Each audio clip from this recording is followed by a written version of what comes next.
I guess it comes down to a simple choice, really. Get busy living or get busy dying. This quote was by Andy Dufresne, played by Tim Robbins in the movie Shawshank Redemption. Folks, do you feel your life is just busy? Busy with work, busy with running your business, busy with kids, busy preparing for the holidays around the corner. Have you ever took a second to pause and just ask yourself, what am I busy doing? Am I busy living or am I busy dying? There's another quote I want to share. Love and compassion are necessities, not luxuries. Without them, humanity cannot survive. This quote was by the Dalai Lama.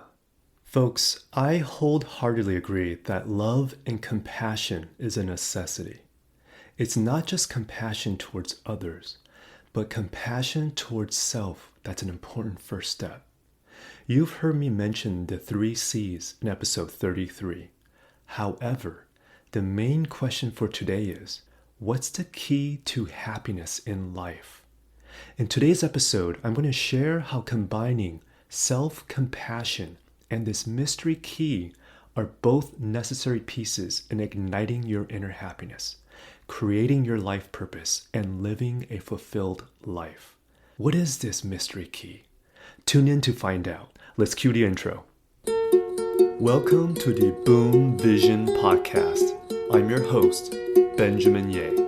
This show is about how you can thrive. It's when you build success in alignment with your mind, body, and soul. I created this podcast to give you perspectives and frameworks on how to strengthen your mindset and gain clarity in your purpose. It's time for you to live an extraordinary life with vision that you design. Let's get to work. Hi folks, welcome back to episode 35 of the Boom Vision Podcast. Today's episode is about the importance of self-compassion. We spoke about the 3 C's in episode 33, confidence, communication, and compassion. If you haven't listened to that episode, I highly recommend you check that out after listening to this one. In the spirit of Thanksgiving in the United States tomorrow, I want to share that I'm grateful for the holidays because it gives me and my family time to spend together, to be grateful for the blessings we have, and to create new core memories. So, what does it mean to be busy? Busy, the Chinese character of busy, is Mang, and it's written by combining 2 words. It's written by combining heart and death. So the combination of heart and death is what creates the word busy in Chinese. And so when I think about this word busy, the imagery I get is this heart in a confined small quarters that's surrounded by death. Now I know that might sound morbid, but what it feels like is like the heart is constricted. It doesn't have room to breathe. I mean, think about that.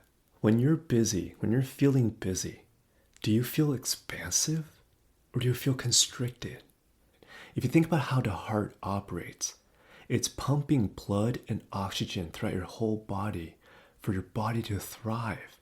Without blood, but more importantly, without oxygen, it doesn't have the right ingredients to thrive. And so that leads to my second example. If you think about a fire cannot burn without oxygen. I'm going to say that again. A fire cannot burn without oxygen. If you try to start a fire in space on the moon, it's physically impossible. In space, it's a vacuum without oxygen.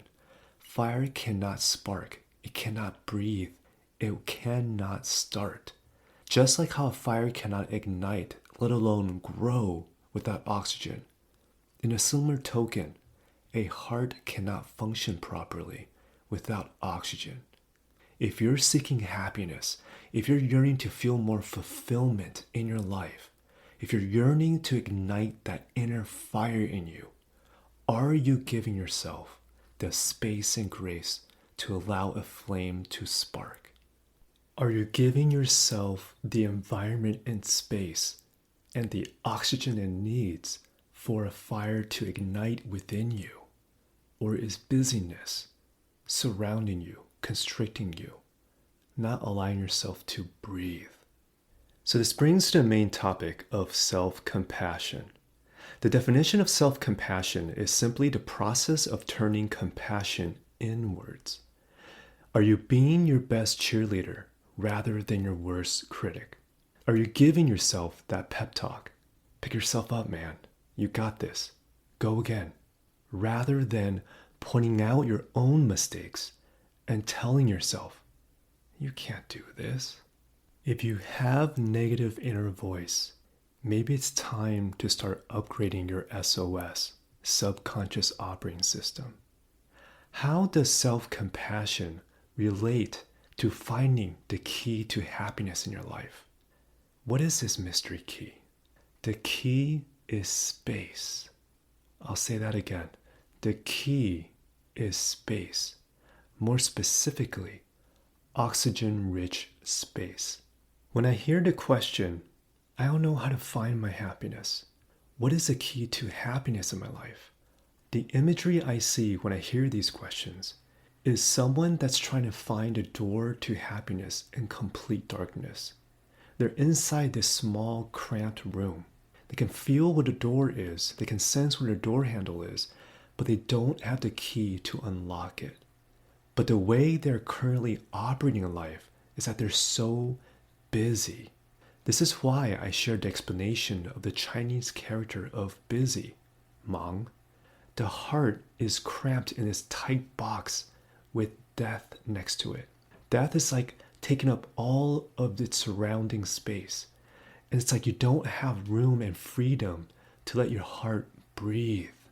When you are busy, even if you stumbled upon a ring of various keys on the ground, if you don't have enough space between a door and a wall behind you, even if you found a key to unlock that door, there's not enough space to open the door of your happiness. Can you relate? Can you feel that imagery? Once you combine self-compassion and creating oxygen-rich space for yourself, the final step that you need to take is action. Fire just doesn't magically appear out of thin air, let alone oxygen-rich air. You need to take action. You need to do things that make your heart move for sparks to ignite. Can you relate to this? This is why the main intention for today's topic starts with self-compassion. If you start showing self-compassion towards yourself, your inner child, and you combine that self-compassion with the key of creating oxygen-rich space for yourself, you are allowing adequate space for new doors of happiness to open.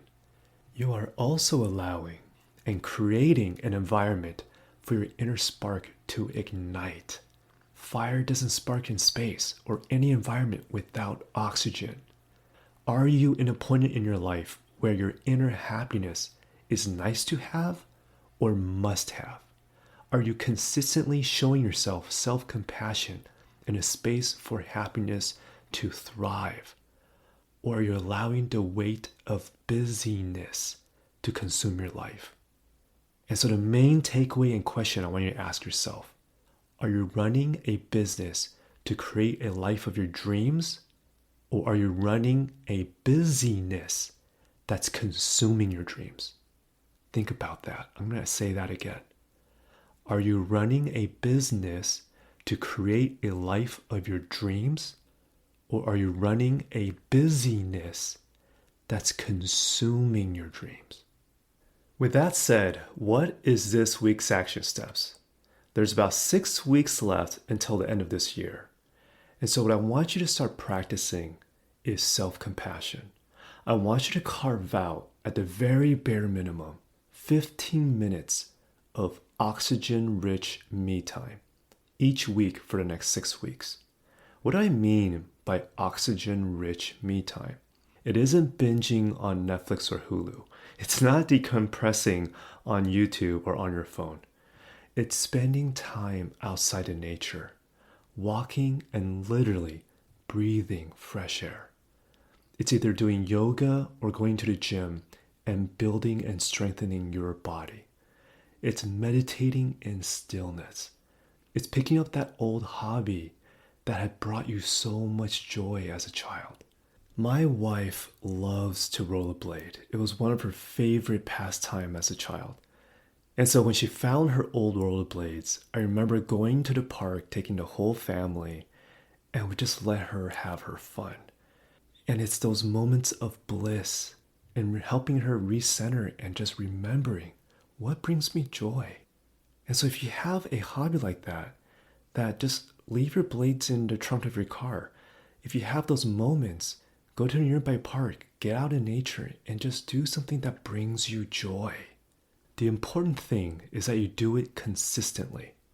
If you're like me, if it's not on my phone's calendar, I'm going to forget it. But if it's on my calendar, I'm going to do it. And so, schedule 15 minutes. If it's right after dropping off your kids, just put it on your calendar every Monday, every Wednesday, every Friday, whatever day that works for you. 15 minutes of quality me time, oxygen-rich me time. And in that moment, is it picking up your favorite book? Is it centering yourself? Or is it exercising and going out in nature or going for a hike? Whatever works for you. And the second thing I want you to think about is language. When you're feeling busy, or if someone's asking you if you're busy, I'd like you to replace the word busy with full. Instead of saying, I have a busy day, say, I have a full day. When you have the awareness of your day being full rather than busy, you have a better mental picture of creating space in your life. I may have a full day, but I can always carve out time for you. I may have a full day, but I can carve out quality me time. There's less constriction and weight with the word full than busy. So I want you to start having awareness of what you can do to upgrade your SOS and replace the word busy with full. Remember, the purpose of this week's action steps is to help you evaluate your life and see if you can express self-compassion and give yourself the key of space. As Andy Dufresne would say, are you busy living or are you busy dying? And so, final thoughts for today's episode. There's a quote I want to share. When you really listen to another person from their point of view and reflect back to them that understanding, it's like giving them emotional oxygen. This quote was by Stephen Covey. Folks, instead of listening to another person, I want you to give yourself the space and grace to listen to your inner child. Just take a moment to pause and listen to what your inner child wants. Ask your inner child, what brings you joy and happiness? What makes you feel fulfilled? By listening to your inner child's point of view and acknowledging it, you're giving yourself emotional oxygen to breathe. You're creating a space for emotional oxygen to fill up your space and allow your heart, your happiness, to ignite and thrive. If your life is busy, your career or your business is busy, it's like in space. There's currently no room for oxygen. And if you're yearning for purpose, for happiness or fulfillment to spark in your life, trying to spark happiness without creating space for it to thrive is no different than trying to spark fire in space. It's just not possible. When you practice and create a new habit of me time from the intention of self-compassion, you are providing yourself that emotional oxygen-rich space to allow happiness, joy, and wonder to spark, to sustain, and to thrive. You've got this. I love to hear your thoughts. Send me a DM on Instagram @BenjaminYeh and share with me what is your moment of self-compassion that you are going to create from now to end of the year. Hit that subscribe button to this Boom Vision podcast if you want to thrive together. May you all spend this holiday season filled with love, abundance, and compassion. Until next time, folks, be kind to yourself. Be in the light. Be you. Thank you so much for tuning in to my Boom Vision podcast. If you'd like to find out more about me and this podcast, head over to benjaminyeh.com. That's spelled BenjaminYeh.com. If you haven't already, click subscribe, and I'll catch you next time.